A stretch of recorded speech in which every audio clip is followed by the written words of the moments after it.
And we're back. Hi, I'm back. I took a few bites of my lunch because otherwise I was going to be hangry. If you're just now joining me, today I did a live stream not too long ago going over my top five Oracle decks that I plan to add to the collection in 2022. So thank you for those of you who are joining me from that live. And I will be updating the description box of that live stream after this one. So I'll be busy working over there. So yes, thank you. Hi, Deanne. Hi, Zane. Hello again. I know it's a double feature. I don't normally do double because then it's like it's, it's a little hairy with the island internet life. So with I don't want to waste anyone's time. What we're going to talk about today is where am I at in my collecting journey, and how did my 2020 death year, how did that impact where I am today, or did it have any impact? I am going to discuss my low buy year of 2021. Although, actually, to be perfectly honest, my death year of 2020 was not too much different than my 2021. And in fact, I probably purchased less decks in 2021 than I procured in 2020. So really, truthfully, it's like low buy years for both 2020 and 2021. But and then having to downsize my collection a bit, not incredibly like some people have done, right? Some people have shrunk their collection from, I don't know, 200, 300, 400 down to like 10 or 5. And that just wasn't a part of my journey, as it turns out. It's not a part of it. But there have been changes, and we always evolve, don't we?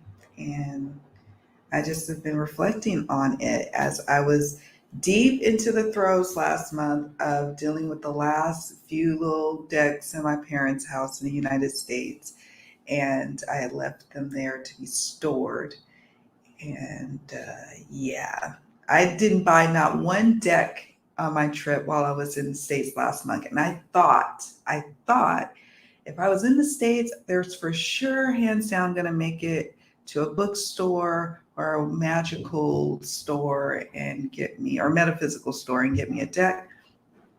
Did not do that because I was up to my ears with decks at my parents' house, feeling bad that I was like, I had taken over like their kitchen table and their little dining area. And I don't know. Anyways, so So I have been throughout this whole time, this whole journey of collecting decks, have been tracking what I do, how much I spend each year, how many decks I have, how many decks went out. I do that on spreadsheets and I find it therapeutic. I'm weird that way, but yeah, that's what I do. And during my death year, I journaled like my insights. Oops, didn't mean to hit the mic. Um, about what I was going through as I was going through a depth year during the first year of the pandemic. That was a little rough, but it worked out because in the end, I received gifts. I received prizes from, like decks and gifted decks.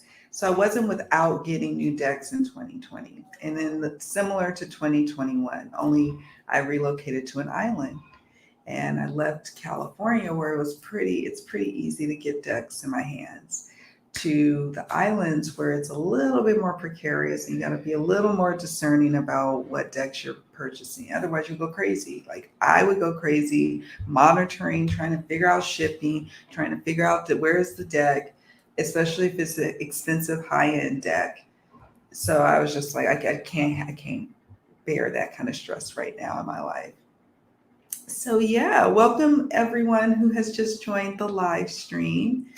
So, my deck collection, some people are probably like, well, are you still a collector? I am still a collector. I still collect decks. I still have a desire to collect them. Am I doing it like I was doing it? No, I'm not. And this is January 2022. And since I started my death year journey up until now, I feel really good about my collecting habits. And I created the course, the Choosing Your Next Deck, Curating Your Collection course. That's on my website. It's free.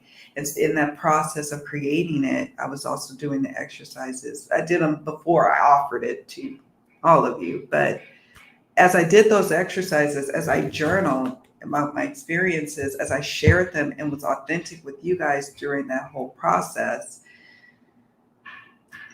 it changed and it prepared me for the journey I ended up going on, which is selling everything and then pouring everything into my little fortress on the island. And yeah, so I just a desire came up that I want to live abroad for a while and see what that life is like. But I had a large collection, and that was no easy feat. I recorded a video last night about tips on moving a mid to large size collection. So that video I'll be putting out in a few days, but it goes over some tips, but also just my process. It was not an easy one. Some people are rich and they can move all of their decks at one time with no problem, but that wasn't my experience. And I had to piecemeal it to finally get everything here. But everything's here. So, and I did have to downsize. So yeah. I'm all like behind on my comments. So please forgive me, you guys, because I'm going to try to stay on time and on track. Let me see though. Yes, a double feature. You give me twice today. I know. We love you, Deanne. We love you. Mwah. Oh my gosh. I was like, oh, Deanne, I have to say something. So my new laptop that I got is on Pacific Coast time because that's where I got it from. So, but I'm in Atlantic time zone, and so I forget to change the setting on my new laptop. And this morning, because you know how on YouTube you'll have set reminder, and your live stream was going to go on, and it said it was going on already, and it wasn't. And I got freaked out. I'm like, oh my gosh, is she okay? What's going on? And I was like, oh my God, I freaked myself out because I was lazy and didn't update the settings, the new time settings on my new laptop. But I was like, where is she? She's always on time. She always starts. She's faithful in getting her content up. Freaked me out, and I freaked myself out. And I was like laughing at myself, like, girl, update the time settings. I don't know. There's kind of part of me doesn't want to update it because it's like, oh, it's my little California laptop. Hi, Scott. How are you? How are you doing? How's it going? I'm sending my big heart, my big love, my big hugs to you especially. Okay. All right. Let's see. Hey, how are you doing, the Oracle Throne? Karina, I'm so happy you are here. Okay. So Pamela's Insight says, oh man, where I get caught is finding used decks for good prices at a book Goodwill. Just couldn't leave them there, especially for $4 and $3, right? And see, yeah, that was me in the bookstore in Sacramento, the ones that I sold decks. And thankfully, they will buy my decks. They'll buy my decks. But then there's always new little gifts, little used gifts there that I pick up just as I'm selling them. But these last few times that I sold decks to this little bookstore, I have not added, because it would add to the weight of my luggage. And that would have been terrible. Terrible, because I had 3 pieces of luggage. They all had to be at 50 pounds. I was told that they might forgive a few extra pounds per piece of luggage, but I was bringing back so many decks, and I'll show you guys my little project of how we got here today through the spreadsheets, of course. Yes, and gifted decks too. Gifted decks actually totally satiated me while I was on my depth year and my low buy year. Okay, so um, people were so sweet and kind, they would send me decks, and I didn't, so it would push away that urge that I needed to add a deck to my collection. But I think it was a worthwhile thing for me. Looking back, doing the depth year and really analyzing how I was spending and how I was just buying decks, indiscriminately, that over time that for me wasn't sustainable.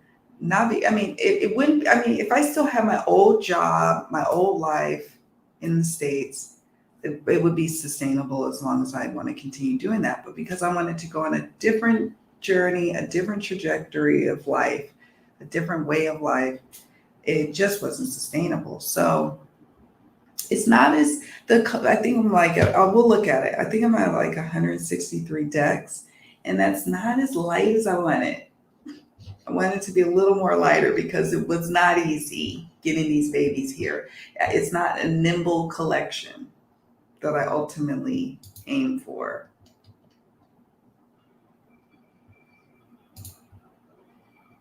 Yes, I've got some extremely generous tarot friends. Isn't that amazing? I mean, it's just so kind that people, like, that's the ultimate gift for me. Like, if my loved ones knew too, like, my tarot friends are my most glorious people of my life because we share the same love. But if the regular people in my life understood and just bought me decks.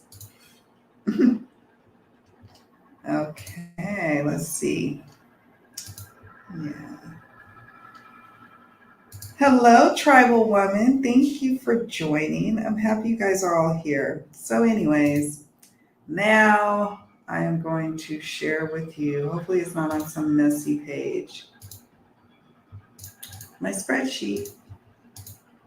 So, this is the wish list from earlier that I was showing you guys on my top 5 Oracle decks. And this was how I picked the decks that I was going to share with you guys for that live stream. So, but let's go way back to the front. So here's my deck collection project. Let me show you guys what I did.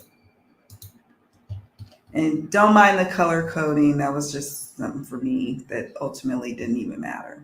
But I have columns here. I had a keep column, a decks column, the deck names, already in the DR column. I can show you in a minute. Whether it's indie or mass market, Oracle, it might be Lenormand and Oracle. I don't know. Oracle, Tarot, Lenormand, those are the categories. Did I already bring the box? Would I be bringing the box? That was a big issue with shipping decks and then carrying decks on luggage. As it turns out, boxes and guidebooks make decks very, very heavy. So that became an issue. This was a great little column going on the plane. Would it be traveling with me in my luggage or would I be shipping it? And then I put a new column of whether or not I sold the deck in the US. So this was my little project. Then I had a comment section on airplane, shipped to DR. And in the end, well, I won't spoil it. We won't talk about that part for time's sake too. But yeah, I recorded a video last night going into all of that. So already in the DR, this was from, let me drop all of the decks in.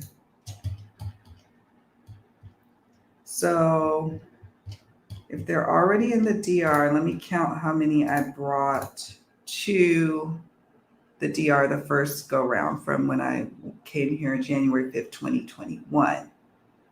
Let's go to, is it this one? No, yes. So So now I'm going to count how many I brought. I brought 126 decks with me to the Dominican Republic when I first moved here. So it's a lot of decks I was moving. That was decks on my luggage. That was decks being shipped here, etc.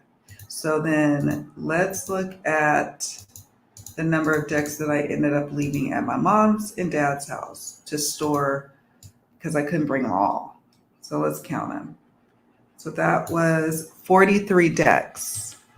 43 decks. So that's that. That's that information. What else ended up? So then I had to keep. So first, if they weren't in, hold on. Let me put these here. So if they were in the United States, now I had to decide, am I going to keep them or sell them? So then I have this column here, keep. At first, when I was in the DR, it was easy for me to pick the ones that I planned to sell. So that would be no.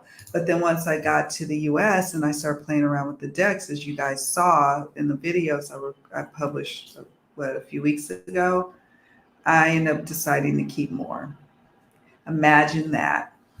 Imagine that. So in the end, I ended up keeping a lot. Let me see. Can I filter that out? How many did I keep? 31. So it wasn't as many as I thought I shipped, but it's still a lot. 31 that I brought with me this last trip on the plane.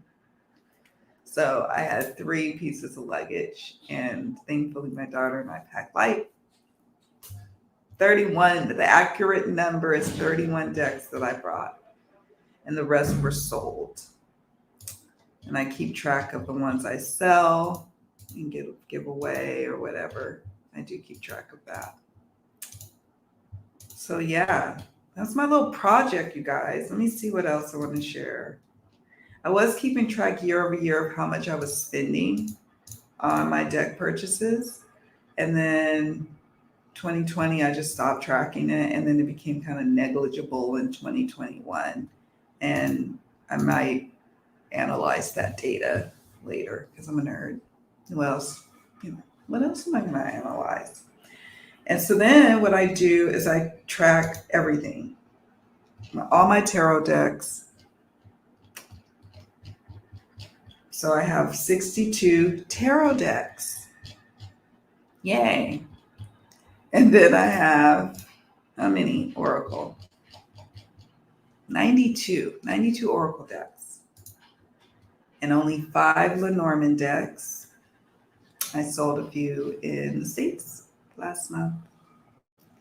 Y'all saw my deck wish list, gift, sell, or trade list. I think I have 2 spreadsheets of that. I don't know why. My pre-order tab.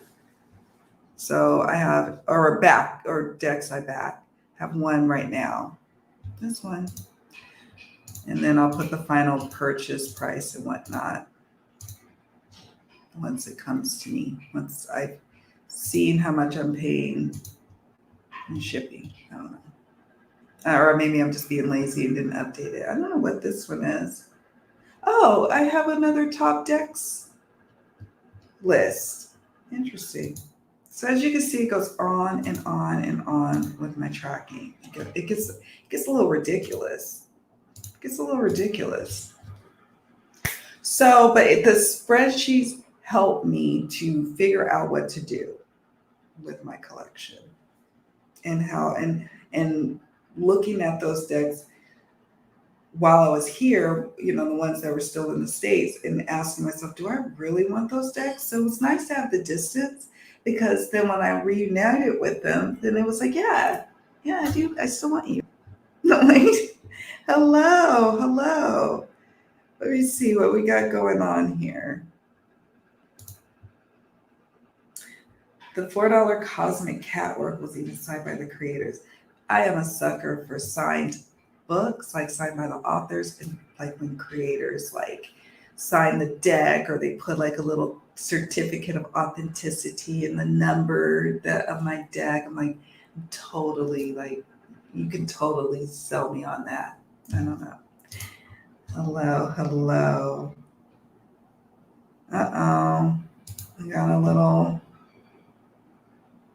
I can't believe it. Like I have like people come in and like spammy stuff. Like what?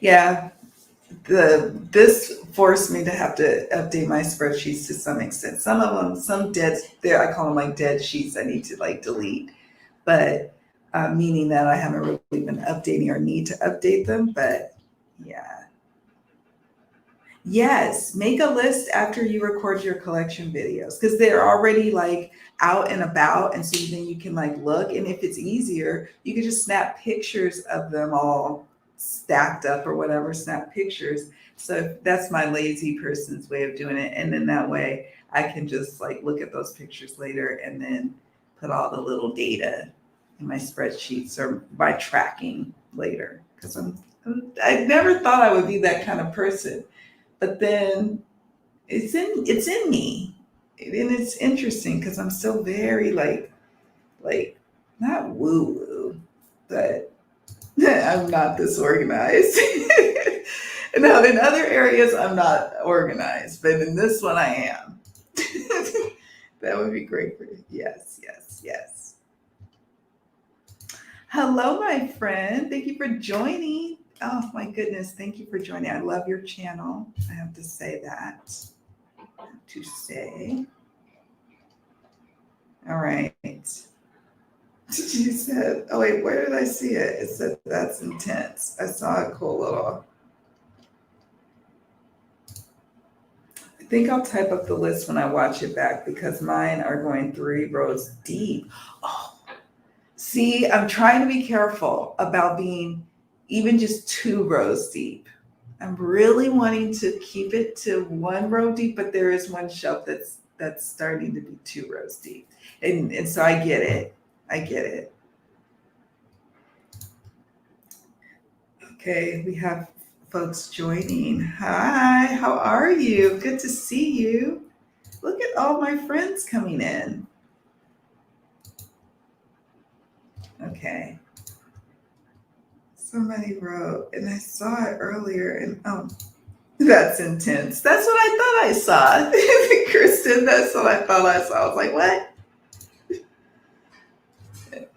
Yes, my collection's not nimble like yours. I know. Mine wasn't always super nimble either. I had to like really like downsize because I think at the height, I always share this with you guys, but at the height of my collecting, I only got to like 252. And so, I mean, you see now I have like 62 tarot and 92 oracle and 5 Lenormand. So what is that? I can't do the math. I had it all figured out. But yeah, I've shrunk it, but not as nimble as I would like it. I'm thinking, and we've talked about it, right? We've said, oh, some people have thrown out numbers of what they think their ideal collection is. And for me, a long time ago, it used to be 50. I don't see me with only 50 though. I see me with like 125, maybe 130. So we'll see. And even that's a lot. Some people are like, oh my God, that's way too many. But for me, after going through what I went through and happily looking at my decks, it feels fine. It feels good. And make sure I've covered everything. So how many of you are doing a depth year or have had done a depth year? And what are your reflections? If you've done a depth year, what are your reflections on the experience? And did you just kick right back into high gear of purchasing decks again, or whatever you went on a depth year for, whether it was like crystals or books or whatever, your fancy? How did it work out for you? Like for me, I really did lessen my buying, and there was a season for me, and I'm not sitting up here saying, oh, it was so bad that I was out there shopping willy-nilly. If that, I felt like I was in a place of attrition. And if I had the ability to purchase the decks, I did. I didn't go clubbing. I don't go out. I only travel once every couple of years. Like I'm like, I don't even buy like fancy coffee from Starbucks. So I was like, I'm allowed. But when things started to change in my life, I had to change with it. My collection had to be nimble enough to change as well. So,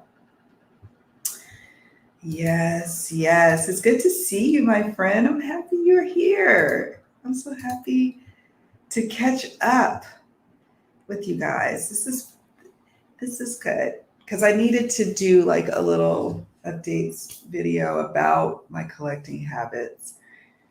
Yeah, I mean, am I going to be buying willy-nilly? No, but don't be surprised if you see a new deck on the channel from time to time either.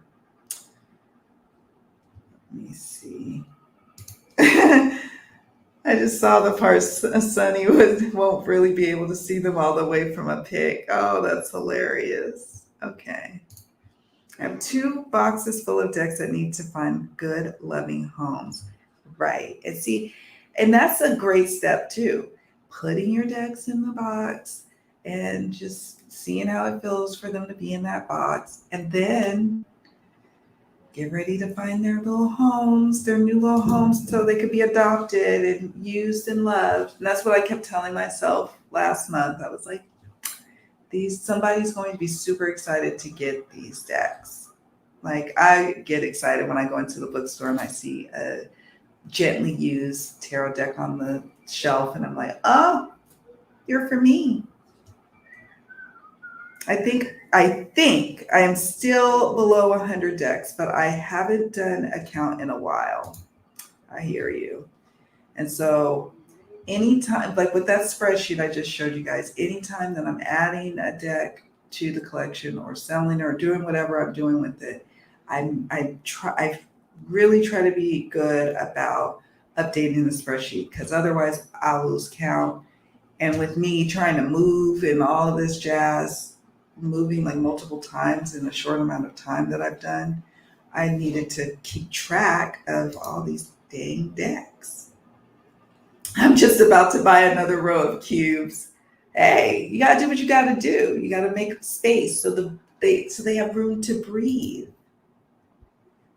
Oh, thank you. I will be on an automatic depth year in 2022 because my tarot budget will become baby formula budget. Exactly. And you see what I'm saying? It's like we have things that come up in our lives that cause different changes. And so we just have to change with it. It could be catastrophic. Maybe not for you, Deanne, but I'm just saying in general, it could be catastrophic for someone to keep spending on decks and just not even slow down a minute if they have a baby on the way or some other major expense coming down the pike. So we just have to go with the flow, but it makes it that much sweeter when you get a new deck. For me, it does. Like it's literally like Christmas. It's always been like Christmas with unboxings and things like that, but it's especially like Christmas now. I did one in 2020. That's right. We were doing ours at the same time. I got rid of some decks, but got the same amount or a couple more came in that year. I know. Me too.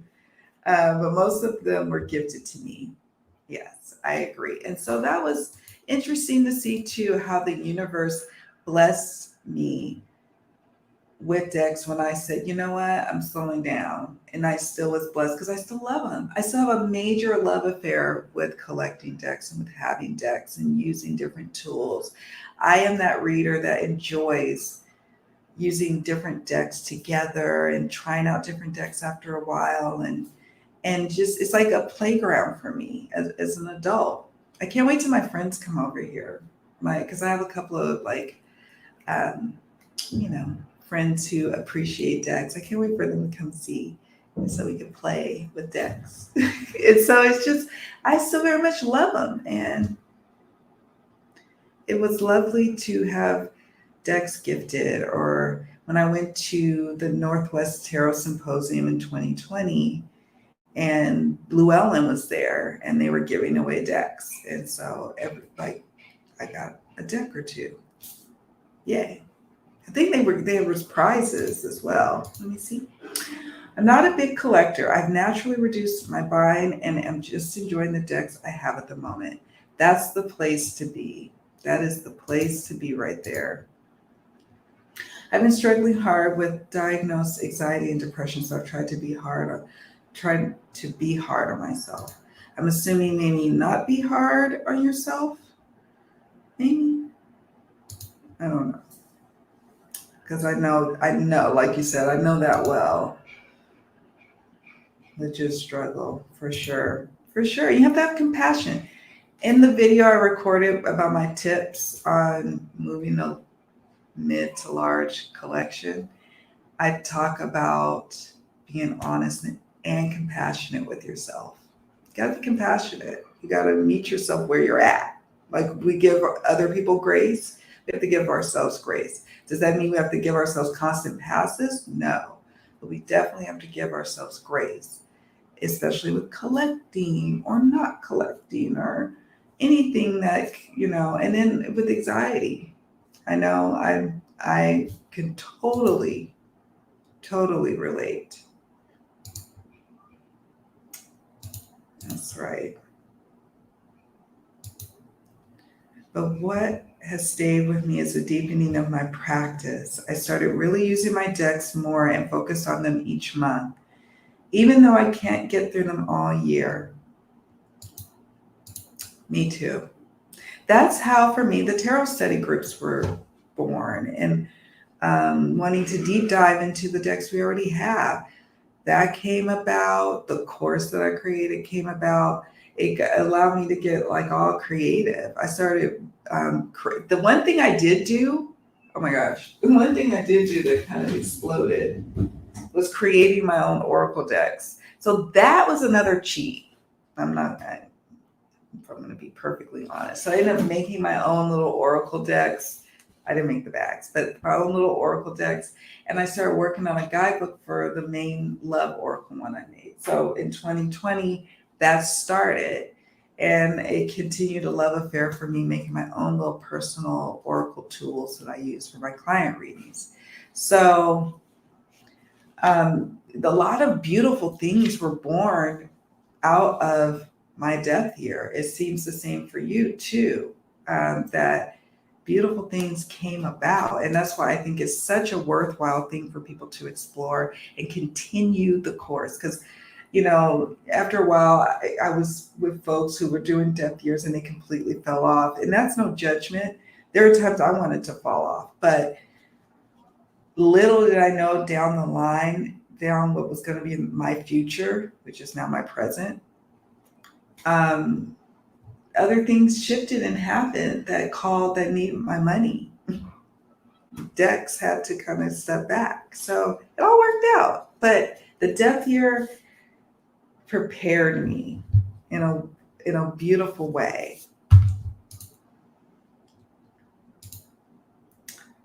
I'm okay with not using all of my decks at the same time. I love having options according to how I feel that day or that specific client. Yes. Isn't it nice to have options? I love having options.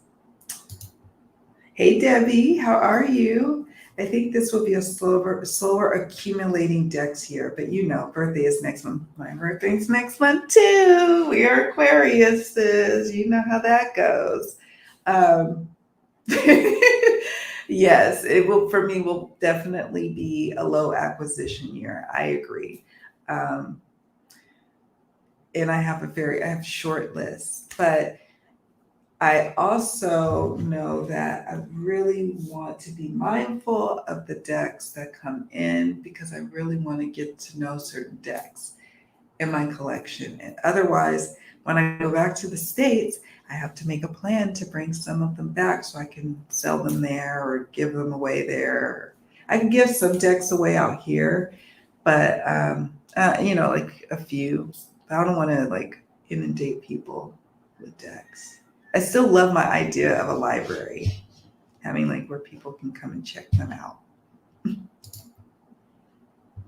I love mixing and layering and seeing how decks interact together. And that's a big piece of my practice, really. Mine too. And there's some of us that's our practice. I love seeing those who could just work with one deck and they get all the information that they want from that one deck's like 3 card draw or 1 card draw. I think that's cool. Sometimes I do that in my own reading practice sometimes, but I enjoy the layering process. I enjoy the intuitive process of going and picking out the decks that I want to use for this client's reading. It's part of the whole thing. Uh-oh. Look at this. I have to block someone. Oh my God. I figured that was a typo, but I got it. I was like, just making sure. I had to pause. I'm looking at an oracle. Yeah, we want to know what oracle. I also found that during 2021, I needed a different energy of decks that weren't in my collection, so I needed to get some softer decks. Thank you for sharing your insights, because those were the experiences that I had with my 2020 death year. That 2021, I was like looking at my collection and was like, there's some things that I've shifted. My tastes have changed. And I still love reading with the cards. That's not what this is. It's just that my collection isn't working for me. So that helped me to downsize my collection. That was also a byproduct, and it was also what pushed me to start creating my own little oracle decks to use in my client readings. And so the death year was like the catalyst for change for me. And it started in 2021, and I'm still feeling the effects of it all the way in January 2022. I don't have a ton of decks. I'm certain that when I get them better organized, I will use them more. Yes. And that's what I'm hoping for now that I have all my decks organized and in one spot. I am just gonna it's my little library. I'm just gonna go in there and pull and play with my decks and all that good stuff. And that's the hope. That's the hope. Antiques of magic, antiquities of magic. Thank you for sharing that. Sounds right up my alley. I like the word antiquities.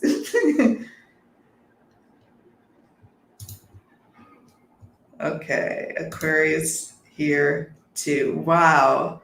That's why we're all vibing in such a way. That just makes so much sense. Yep, different moods, different days, different people, different questions, different types of readings. For me, I love the whole idea of a buffet, of being able to pick and choose what, depending on how I'm feeling for that day for the reading.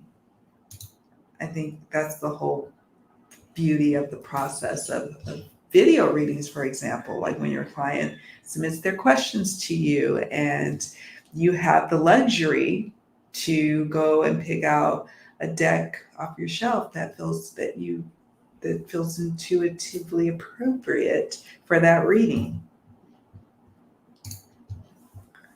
Just love just a symbols deck feels especially magical to me. Yes, me too. Let me see. I'm not doing a death year. Okay, cool. That's okay too.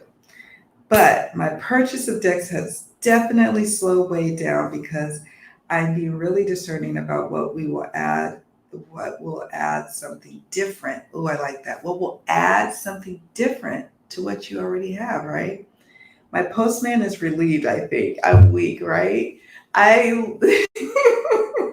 My mom would tease me, like she'd say, you got like the FedEx guy coming there, he's crossing paths with UPS and the mailman with United States Postal Service is down the street, on its way. It was crazy. I had packages going to my parents' house at one point, my spot, work. It was just mayhem. So fun. Ooh, I'm gonna have to check that one out, you guys. Sorry, I keep missing these trolls. Oh my dear, don't worry about it. I forgot I gave you a hammer. I was like, I can't believe I'm shocked that I have trolls. I don't normally have trolls. Do you? I want to dig into Rider-Waite-Smith symbolism. Yes. Okay.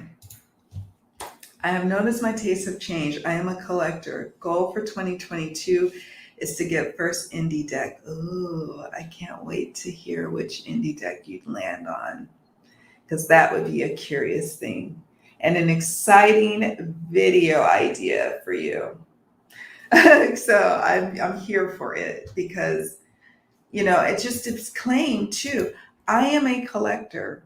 I am a collector, and I'm okay with that and stand in that power. Some people are like, you know what, I'm not a collector, and that is a-okay too. I am not a collector. I am a collector. I feel very much right now a collector. I'm in very much collector energy right now, let me tell you guys. But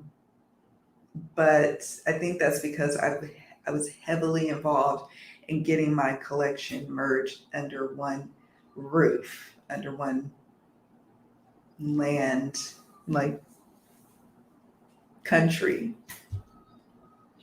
So yeah, and I like also that you mentioned about your tastes have changed. Just knowing that is key, because sometimes a lot of frustration comes with not knowing if our tastes have changed. Like we will say like, why do I feel this way? Like, why am I shopping all the time? What is going on? Like, why can't I get into the decks that I already have? And it's like, oh, no, actually, your tastes are changing. And so now your collection probably has to shift and change with it. And thankfully, we could sell or trade our decks, we could gift them, totally make like, I remember I had a family, like what is it, family with teenagers, and they wanted to get into card reading, and so it's nice to be able to give them a few decks. And so those are my musings, if you will, on collecting decks.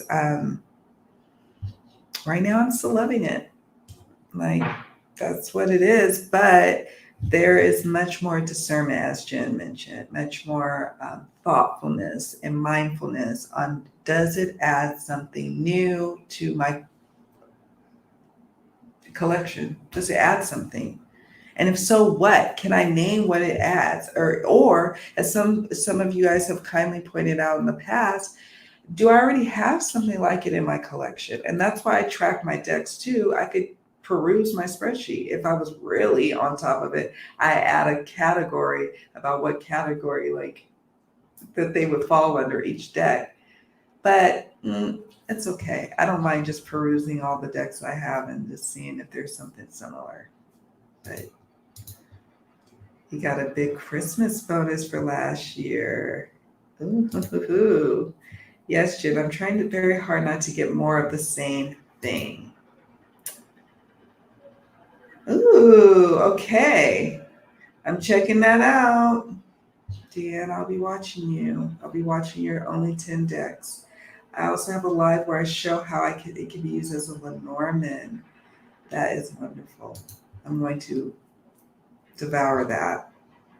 So taste change, yes, but I feel like some decks I need to hold on to for the change to grow into those decks. Absolutely. And that's why some of these decks that I thought I was going to leave and sell in the States last month end up coming with me, because I can intuitively feel that there's still something left for us to explore. When will we explore that? I don't know, because realistically, there's only so much time we have in our life. There's only so much time we have in our day-to-day to do all the things we need to do. So I'm realistic about that as well. But if I'm not done with something, and that's probably with anything, food too, relationships, if I'm not done, if I'm still called to continue working with it and plugging away, I'm gonna do that. So I hear you. I need to find that video, Deanne. I don't know Lenormand at all, but I'm curious. It's a great system. Changes things up when you need a good change up. It will, Jen is not lying. Like you get hooked on buying indie decks. It's very, how do I put it? It's like, I don't know. You get hooked. That's as simple, simply stated. You just get hooked. You start thinking, oh, what about this deck? And oh, what about that deck? And then after a while, the mass market ones just won't do. I'm now back at a place where mass markets will do the trick just as much as the indie deck will. But there was a time when I was like, oh no, give me all the indie decks, would you please? Some are a stretch, but it was fun for me to assign them. Okay. Just checking out your comments. Ooh, I love me some Mildred Payne. So that's been a nice journey too. Now, if I would have given up on the Mildred Payne, no, let me back up. The Mildred Payne Secret Pocket Oracle, where are you? That little deck has been in my collection since it first dropped. Like I was one of the buyers when it first dropped, right? And I used it all the time. I even have it in my Etsy shop where people could book Mildred Payne Secret Pocket Oracle readings with me. And then people started booking them all the time and I got burnt out because I wanted to do tarot readings and oracle readings and stuff. So I stopped using my little Mildred Payne. And then for like a couple of years, and now I'm in love with it all over again. So I could have sold it and the relationship would not have been able to evolve. So there is a sweet spot. And that's why I do my little spreads that I have in my Choosing Your Next Deck Curating Your Collection course to determine whether or not it's time for a deck to move on. Have we reached the end of the road?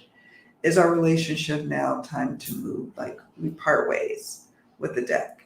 Because it can, sometimes I'm like, I think it is time. I don't even need to do a spread. It's just time for you to go. And then there's times where I'm like, I need a little help. I can't decide, but I know I need to shed some of these decks and pare down. And then there's something like, I don't care if I only used you twice. I'm not getting rid of you, period. So yeah. Jen, I hardly use my oracles, but every now and then I can't think into tarot. My tastes have solidified. Ooh, I like that. I love that. Now having collected decks for a few years, I have a stronger sense of what works best for me. Isn't that such a beautiful place to be?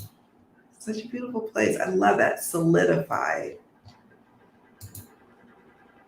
It opens up a whole new world. Yes, me too. Secret Pocket Oracle is just divine. Either people love it or they hate it, but I'm in the camp of loving it to pieces. I can never sell Mildred. Yeah, me neither, to be honest. I don't care. Like, never ever am I selling it. I don't pick it up often. She was my only friend when my hubby was in ICU, and I just couldn't. Oh, I totally understand that. When you have your family in ICU, it is stressful.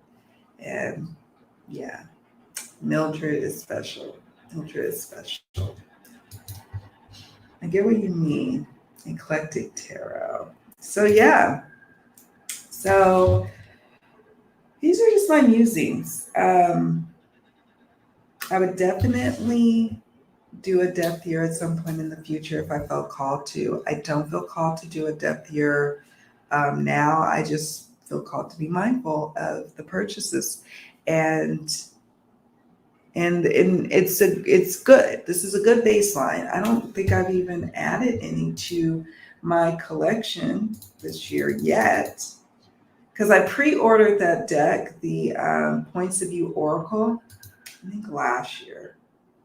I think when it was the Kickstarter was going on. So I haven't made any purchases yet as I'm taking a quick look. No tarot, no oracle. Yeah, nothing since November have I purchased anything. And so, that's great. I don't feel like I need to rush off and go get any.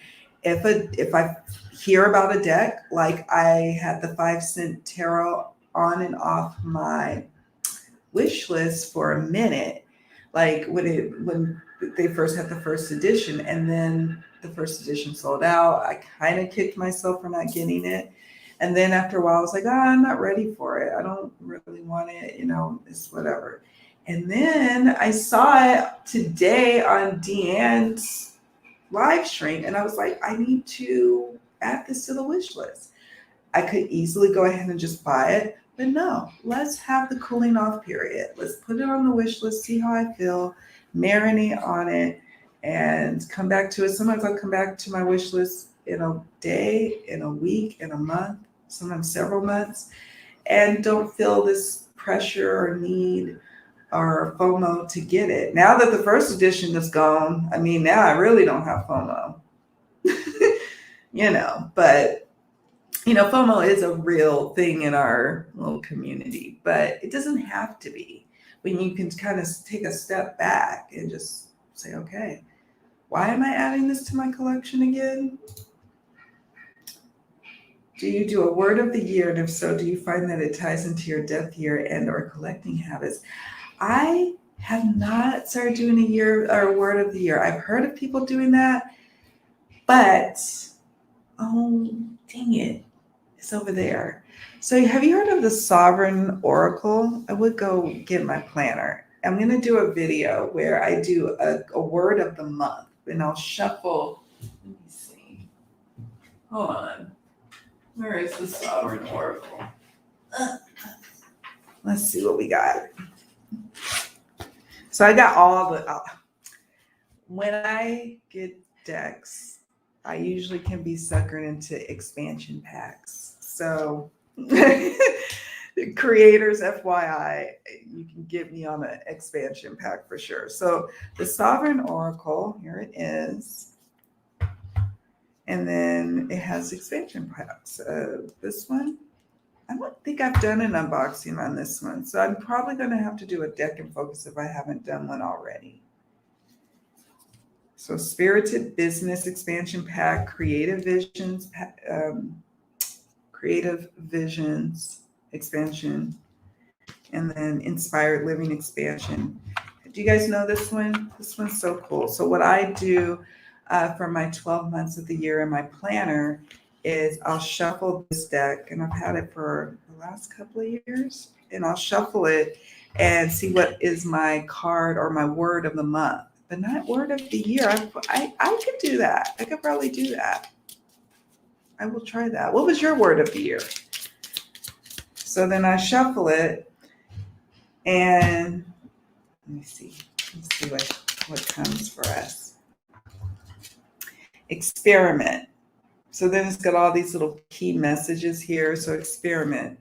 Give it a chance to evolve is point number one. Point number two, be patient with your effort. Have fun on the journey. And number three, leave room in the plan for creative detours and in-the-moment modifications. So then I'll say, okay, this is my main keyword of the month for January. And then I'll shuffle each of these little baby decks. Oops. And what keywords support out of each of them supports the goal of experiment. And I'll even pick which key phrase or sentence is most applicable to me or my situation. So that's what I do. It's a little involved, but I do it once a year when I get my new planner. So for example, here's the little backs. They all have different color backs. I just love this little deck. But I use it specifically for that purpose. Sometimes I use it for creative writing. Believe it or not, it works really well for that. But only been using them for my like New Year's month-to-month words. So that's what I do, but I don't have an official word of the year. I'm trying to see. Well, we're just gonna pick this one. Okay, so right is one of the words from the Inspired Living, right? So what supports my bigger goal to experiment for the month of January is to write. You have a story waiting to be told. Do some journaling. Write as you would ideally have it. So I get experimental with um, my writing, my fiction writing. I do write from time to time. I need to be more consistent. So that's what I do. And I'm like, I need to come up with the word of the year before the January escapes me. I'll move these to the side. We're almost out of time, guys. Let's see. I'm thinking I'm starting to get more to that place. I don't feel like I'm searching as much as I just know what will work for me more when I see it. At least I hope. And so that's a part of the evolution of you collecting too. Over time, it's a refinement. As you collect more, as you spend more time with your decks, it's refining your picker, what your intuitive picker of what you're looking for, I think. I tend to lean more to Oracle decks, but interesting enough, I have more tarot. What does that tell me? And you know what's interesting too? For me, I'm the opposite. I have more Oracle than tarot. What does that say? I think about that too. I do think about that. Sometimes I see something I love that's great, but I don't feel like I have a particular gap. I have particular gaps in my collection I want to fill or anything. And see, you're just at that perfect sweet spot where there's no gaps. And honestly, as I'm looking at my shelves and looking around, I don't really have a gap. Like there's a couple of things that would be an addition to my collection, but not a gap. Although, no, I lie. My zombie oracle. I do have the Halloween oracle, but that's not the same as the zombie oracle from our dear Orshi from Dragoise's Tarot. So there is a slight gap. And maybe a circus themed deck as well. There might be for me a gap because that's as much as I could do with circus, is have a circus themed deck. So let's see. I did receive a gift in December. It's not a deck, it's Tabula Mortem. I love it. I've heard of that. Yes. I love my 2 sigil tarot decks. That's awesome. Yes, with the expansion packs, right? Like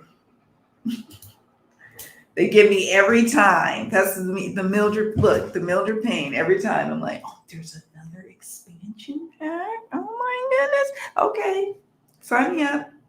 Send it on. Or they would. I think what was cool is that they would add, like with Mildred Payne Secret Pocket Oracle, it'd be like, okay, well, we have like these 2 additional cards that we're mailing to you guys. And I think there was a couple, and I could be wrong. I don't think we paid, or maybe we paid for shipping, or it was free. They just sent. There was a period where the creator was just sending the cards, and then there would be official expansions where it'd be like, okay, here's 10 to 15 cards. Let's see. My word this year is me. It definitely influenced my spending, but I know it will refine it too. I love that. It's beautiful. Oh, it's simple, perfect. And it gets straight to the point of what is going on. My tarot card of the year for myself, based on my birthday year, I guess, is the Hermit. So I find that interesting. Kind of excited to see where the Hermit takes me. I do hashtag my 3 words started years ago by Chris Krog. I think, oh, my 3 words. Okay, I like that. you guys know I'm totally into words. I'm totally into these little rituals that we get to do like this time of year. I'm a total like sucker for that. I impulse bought a deck a couple of months ago and regret it because I am not connecting to it. But see, that's a learning thing for us too. Like when we have those moments where we say, okay, I'm just gonna go ahead and buy it anyway. When we have those moments, it's a teaching moment too, where you're like, oh, okay, my intuition did tell me. And so it's just now a chance for you to really appreciate your intuition a bit more. And then if you still don't connect to the deck after a little bit more time, give it some time, and you still just don't get anywhere with it, then seeing about gifting it, selling it, trading it. Um, but there is a beautiful little gift in that we start to learn ourselves and learn our intuition even more. So the next time a deck that comes up that's like it seems all pretty and shiny and thinking that that's what we want, and then we go against our intuition, and we'll know. We'll likely know, and we may not go against our intuition that next time. Let's see. 2020, my word was integrate. 2020 was death year. 2021 was expedition. 2022 is center. Oh my gosh. I love it. Love it, love it, love it. Integrate 2020. Isn't that a perfect marriage of like what was going on for you? Like 2021, it was expedition, and 2022 is center. Oh my gosh. Love it. What is the name of that little deck? This little deck is the Sovereign Oracle by Teresa Pridemore. There's a little cover. Right here in front of me. It's little. Yeah, it's a little sturdy little box. And it was not expensive from what I recall. I can't remember if I got it. I think you could just get it from her website. I just saw it. Anyways, I think it was like Teresa Pridemore. Jesus, I just saw it. Eyes are playing tricks on me. Anyways, yeah, the Sovereign Oracle. It's a cool little deck. She's got little spreads too. And so the creatives can use this deck too. It's not just for divinatory purposes, although it works well in divinatory ways, as well as the purpose that I use it for is to say, okay, what's going to be my card of the month? But you guys got me all excited about card of the year. Oh my goodness. Oh, look at it. I get to block somebody. Yay. Thank you, Scott. You guys are awesome. Okay. Muse Tarot. All the women are super thin and beautiful. Plus, it's an all-female deck. Both just don't jive with me. Yeah, I mean, whenever I see the Muse Tarot, and I do have it, I think I end up selling. I sold the mass market to my bookstore last year. But I have the indie version, and I think America's Next Top Model, the series with Tyra Banks. Every time I see the Muse Tarot, I think America's Next Top Model. Slim models and all of that. I don't know. I own it. I still have the deck, and I pull it out every now and then, but I haven't been called to use it yet. Like, I love the light seers. Y'all know. But yeah, I like the idea of a word month too, though. Yes, and just like I love the idea of a year. Well, I'm like, I can't believe I haven't thought of doing a word of the year. I think what it is I get overwhelmed by all the words in the world. So then I'm like, I can't choose. But I could use the Sovereign Oracle to help me out. I could. Yes, indeed. Interesting, Groom, because I ended up drawing 3 words for myself this year. Obstacle. Ooh. You could do something with that. Like 3 words, huh? I should say half of my decks were gifted to me. That's Man, that's awesome. I mean, that's a blessed life. I absolutely love that deck, but I definitely don't think it is for everyone. That's true. If it's the deck I'm thinking you guys are still talking about. Love my Carnival at the End of the World, Twisted Circus. Yeah, like so I watch American, like me and the horror stuff, America Horror Story, and when they did the like Carnival, I can't think of what it was called now, the season with the freak show. I love it. It's total. I love twisted circus theme stuff. So yes, I'm loving the idea of word of the month, right? And it's just, especially like with this little sovereign, or you could use any oracle deck, or even tarot. Like you don't have to use just this sovereign. You could use any one of your decks that have keywords on it. What's my word of the month? It'd be fun. It'd be fun. Howdy, Gerald. How are you? Thank you for popping in. We are just sitting here talking about our, like as if we were on the porch with some lemonade, talking about our deck collections and musings about that and all that good stuff. Our Gerald is here. My words are hustle with grace. Oh, yes. I love that. Hustle with grace. With grace. Grace for ourselves, grace for others, just in receiving God's grace, all that good stuff. That Mildred Payne deck is totally special. I had to make a special box just for them when the number increased, right? So the deck, so it was like maybe this size. Hold on. No, it wasn't even that size. Just maybe like this at first. Because then it would fit in this little bag. And then over time it got bigger and bigger and bigger as they expanded.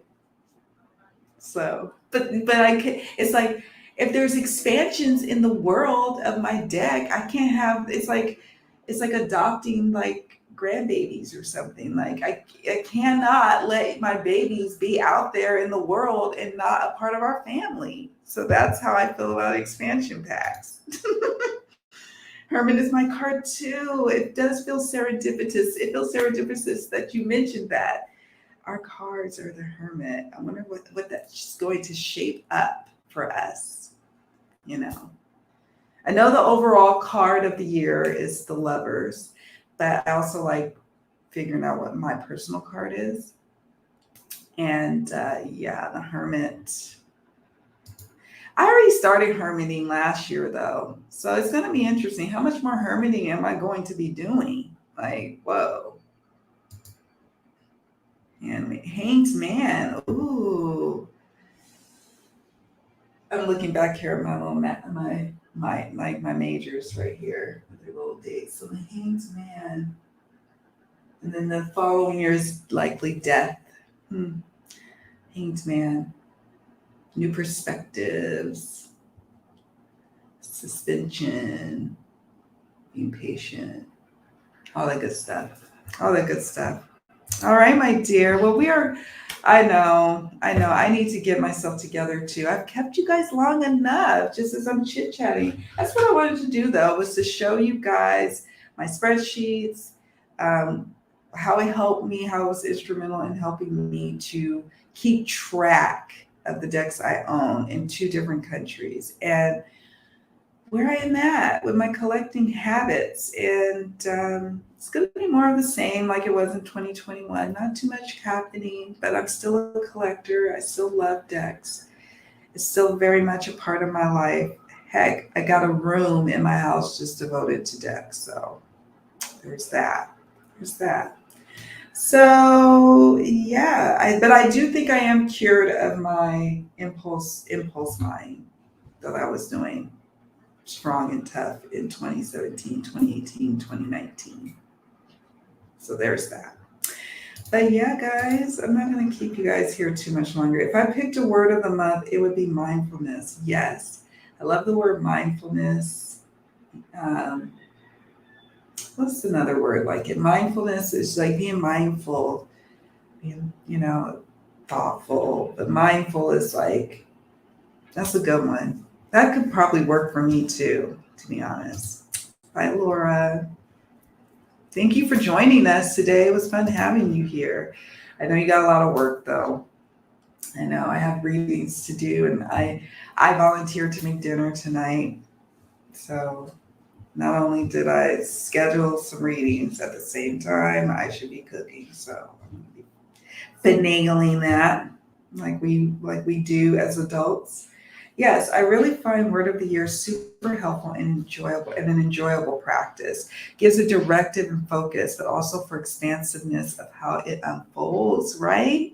It's the gift that keeps on giving for those of us who are into it. And if you're an Aquarius, it's of no surprise that you came up with this. It's just of no surprise. Three of Cups. I only have one oracle deck that I don't like at all. It's the Santa Muerte Oracle, and I tried to get rid of it, but no one wanted it, so I will figure out how to use it another way. True story, and I don't want to offend those who actually love this oracle, but I would have loved this oracle more if they would have put the key, like some keywords on the cards, because the artwork is so out there, so cool. The colors, amazing.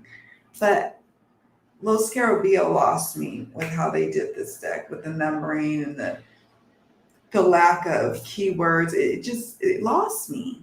It was upsetting. And they bought it at the bookstore that I sold my decks to. They ended up buying it. And I almost sold the Dark Mirror Oracle with it, like as part of it. And now I love the Dark Mirror Oracle.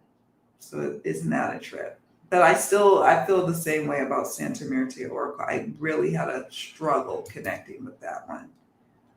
Yes, America's Next Top Model. And I love that show. So that's probably why I really love the Muse Tarot. But it totally, like, if you love that show and like, you know how they set up their images and you kind of get the behind the scenes of how models like it's not as glamorous as you might think, but it looks super glamorous once they get behind, like once the picture is up on the screen or in the magazine or whatever they're doing.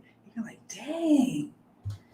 So I think of that when I think of the Muse Tarot. I pulled my words of the year from Illuminated Earth Oracle. Yeah. And that's a great one. I love that. I love that oracle. That is, where are you? No, you're in that one. You're in my indie shelf. You're on my indie shelf.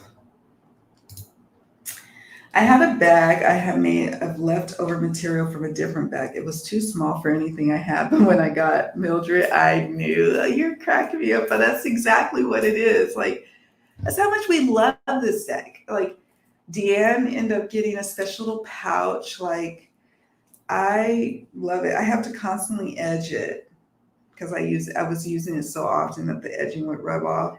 And we just love our little deck. And I still cannot bring myself to get like the poker or bridge size or whatever size it is, the next size up, because of the love that I have for this one, of how it all came to be. Great chatting, everyone. Oh, my word of the year is intention. That's a great word of the year. And you can just see how it can color everything month to month too. How am I being intentional in this? What intentions do I want to set for the week? You could see how it goes. And then at the end of the year, how did intentions show up in my year? I like that. It is a great one.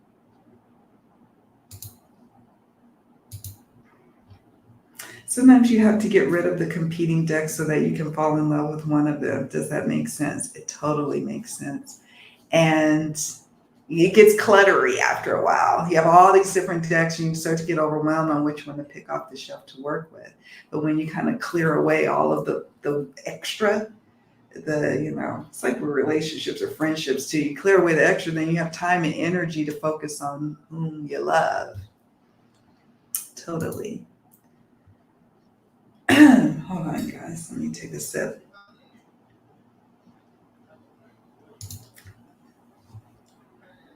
Oh my goodness. You don't have it? You don't have it? I don't know, Gerald. Like, I don't want to peer pressure you at all, but The ones of us who have it are in love with it. Like maybe there's folks out there that don't love the Secret Pocket Oracle, but you're in great company and folks in this room at least who loves it. So it's like it's got a little cult following. It's got a cult following.